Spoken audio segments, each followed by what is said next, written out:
Bafowethu uMthandeni SK usethule ngokusemthethweni ke ilogo noma ke sithi ke lapha ke ushuni umusha wakhe ezasehulisi ke lapha ke njengoba ke esewudraftele ke nanendlela ozobukeka ngayo ke lapha ke sikhumbule bokungama red nation njengoba ke sokungamawulisi ke amahle ke lapha ke lezi ndaba abantu abaningi ke basithokozelile ke lapha ke njengoba ke kuyi new journey le noma ke genre esikhona umculo kaMaskandi okumaskandi ongathi ke uxubile ulalelisisa kahle ke lapha ke ongena nasestylini lo Maskandi abantu abaningi siyakhumbula ukuthi bawuthokozile uMthandeni meqala ukufika nawo lento ngiyokuqala kuMaskandi ukuthi kube khona igenre efana nale okuthiwa ezasehulisi uMthandeni uyethule ngokusemthethweni ke lapha ke ngokusho kwakhe ke lapha ke ukuthi cha sokuzoba ke ushuni ke omusha ke leona ke okuzoba khona njalo ke ongowasemdletsheni ngaphansi ke kukaMthandeni ke SK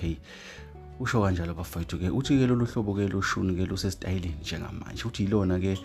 oluselithathe uMaskandi la ubeka ezingeni uqinisile lapho ke siyakhumbula ukuthi ke iParis sikhuluma nje namhlanje ke ina 34 million viewers on YouTube iwona loshuni wezasehulisi ke lapha ke sikhulume ngegush njengamanje ke sikholwa ukuthi ke ibheke ku 20 million ke viewers ke sikhuluma nangezinye ingoma eziningi abantu abayithanda futhi izona ngoma ke lezi ke osokwabukakala ke ukuthi ke zinokutrenda kakhulu uMthandeni ke usezethule ngokusemthethweni ke noma ke le genre yakhe ke useyethule ngokusemthethweni ke engaphansi kwegama lakhe engaphansi kwasemdletsheni bafowethu ilezi engithi mangekutshene zona asidibane kwezinye.